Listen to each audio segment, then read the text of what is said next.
So hello everyone, my name is Michelle. I'm from IELTS Advantage and we have another success story today.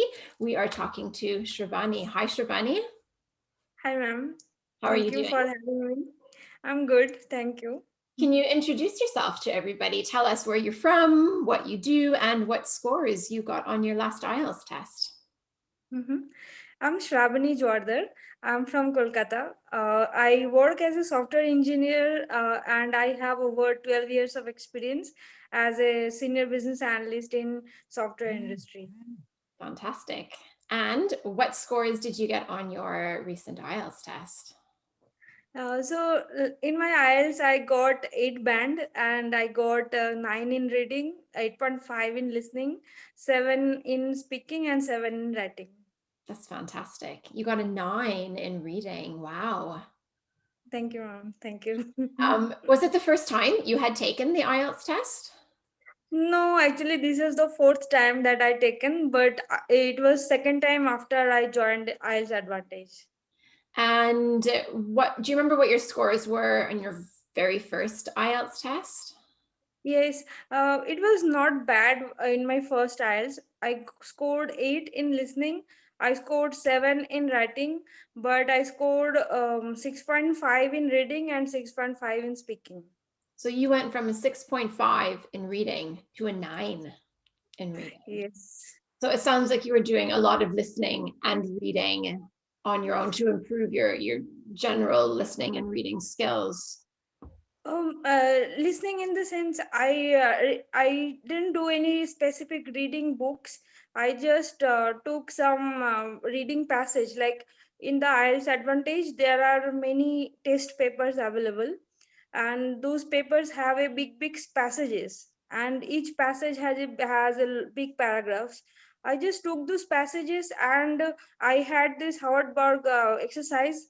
It has a drill, 15 minutes 16 minutes drill, two drills it has, and I followed that drill and I used those as advantage reading passages, and I did it for 30 days and it actually improved me. Well done. So you improved you increased your reading speed and that helped. You said before that sometimes you'd have to read a sentence more than once to comprehend it. Was there anything you had to do in terms of your vocabulary that you worked on? No, ma'am. No, actually, vocabulary wise, I'd never faced any challenge because almost if I read a new passage, almost 99% of the words I know. So if 1% of the words I do not know, that didn't bother me so much to answer my questions. It was just that my comprehension ability. I used to take time to comprehend the meaning of a sentence. For improving the listening, I followed one more strategy. I have a book on, like, I have a hard copy of the book. I don't have it right now. So I have a hard copy of the book. For example, Poor Dad, Rich Dad, Poor Dad, right? We read all this book when we are a child. So I took that book. I read that multiple times earlier, and I bought that same book in the Audible. So while I was reading the book, I was listening the book at the same time, and I increased the listening speed little higher, 1.4. So at that time it was taking me a lot of concentration to follow the reading text as well as listening, so that actually drastically improved my listening as well. Because you're connecting the sounds of the words to the actual Yeah. words that you know. Yeah. Yeah, that's something that a lot of students struggle with. It's like if you just read the book, it's fine. But Hmm. when you listen to it, people say, oh, native speakers talk too quickly, they eat the words, it's not clear. So I think that, connecting the sounds to the actual words like you did is really good practice. Yeah. Yeah. Unfortunately, just before the exam, I was very sick. I was sent for a COVID test, and I was really worried. I couldn't. I thought that I will do some practice test before I go to the exam, but I had so big headache that I was unable to focus on the screens for longer time. So I didn't do any practice, and I was like, "God help me now." And you did help you. So did you have COVID in the end? No, no, my test results came as negative, thankfully. But that time was very crucial. I lost all the time for practicing.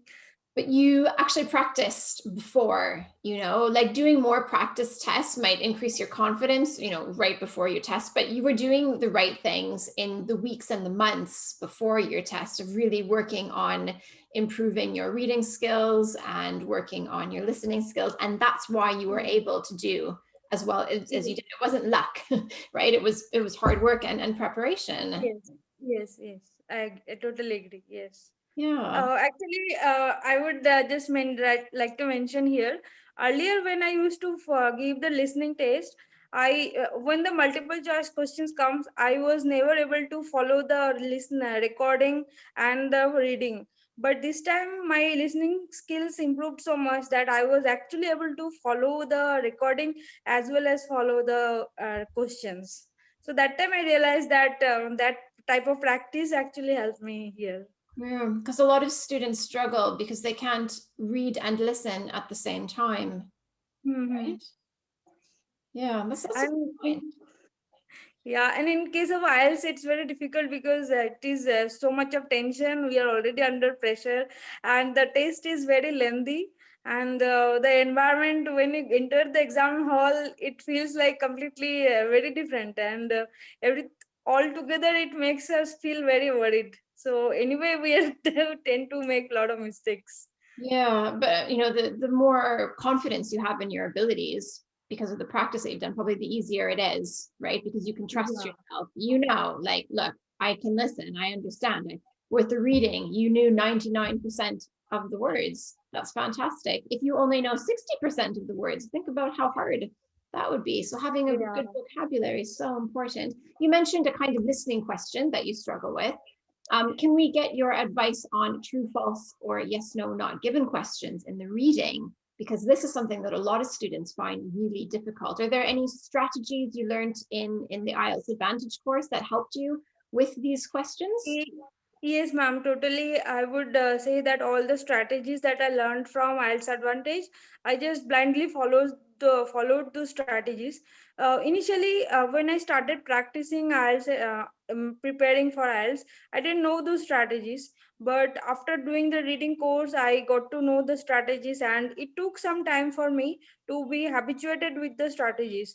For true, false, not given, for example, I used to read the passage first, and for not given questions, I used to be highly confused, and it used to take so much of my time thinking that where is the answer. But when I got the strategies and I blindly just followed the strategies, and that was really helpful. So apart from my reading technique, the strategies were one another major thing that actually helped me. What advice would you have for someone who's just beginning their IELTS preparation? Mhm. I would say that learning the strategies is very important. We need to first practice slowly to actually habituate ourselves with the strategies. So each and every question type has a different strategy. So, for example, in the reading for all question types, we have to read the question first. But when it comes to matching headings, only those type of questions we have to read the passage first, make our own headings, and then match those headings with the headings given. So practicing these strategies and remembering those strategies, this takes couple of sometimes need a lot of slow practice. And once we are habituated with this strategy, and then we need to what I did, did some time bounding practice, and I checked that each and every section how much time I'm spending. And I realized that initially I used to spend a lot of time in the section 1 and section 2. So I used to have very little time left for the third section.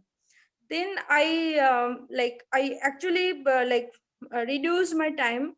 I In an Excel sheet I marked my times, like I'm taking 7 minutes. Usually initially I used to take 10 minutes, after that it came to 7 minutes. I told myself that I have to make it finish by 5 minutes. And so this type of practice actually helped me to complete the test within time. Yeah, tracking your progress is so important, isn't Yeah. it? It's why we always Yeah. tell our students, to use their progress record and to track their key mistakes and their scores so they can see, the Yeah. progress that they're making, because it's a lot of work when you're in the middle of it. But if Hmm. you're studying regularly and you're following our advice, you will increase Yeah. scores.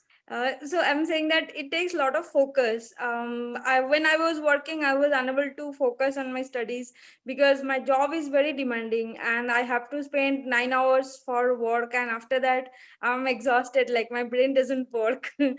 So I just left my job for almost an year. I wanted to learn these things and first clear this exam. After that, I will do the job. So I did the same. So there was a lot of sacrifice, Yeah, and I think I got the result. you did. And what's next? Now that you've got your IELTS scores, what's next for you? So next is that I will apply for the visa and then see what happens. And which country are you hoping to move to?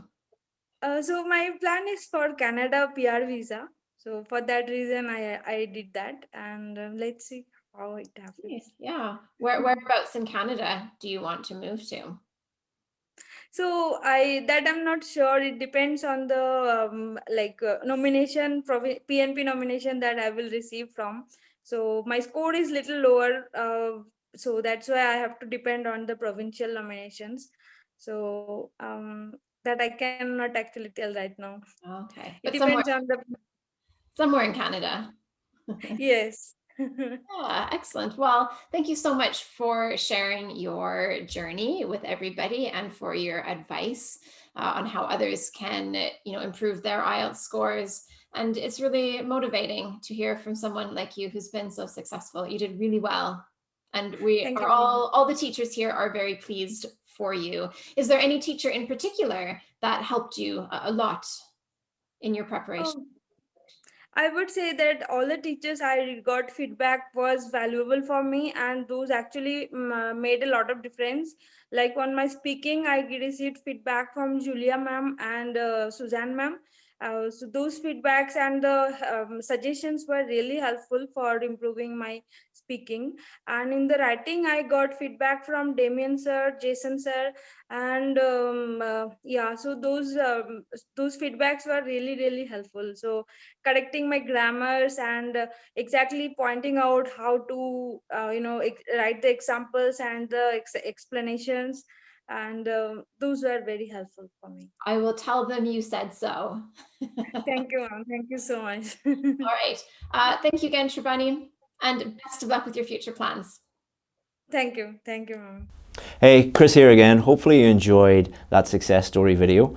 That student was part of our IELTS VIP course. And on that course, we show students exactly where they're going wrong and exactly what to do to get the score that they need. And we give them all the help and support that they need in order to get a 7, 8, or even 9 in their IELTS test. Now, we only work with a really small number of students. Because of the level of help and feedback and support that we give students, we can only work with a very small number of them. But we also have more success stories than any other online or offline course in the world, which has created a huge amount of demand for our course. So we're the only course in the world, I believe, that has a very long waiting list. If you want to join that waiting list, all you have to do is just click here and you'll be able to add your name, add your email address, and then when one of our students becomes successful and leaves the course, the next position can be for you. Hopefully see you in there. Bye-bye.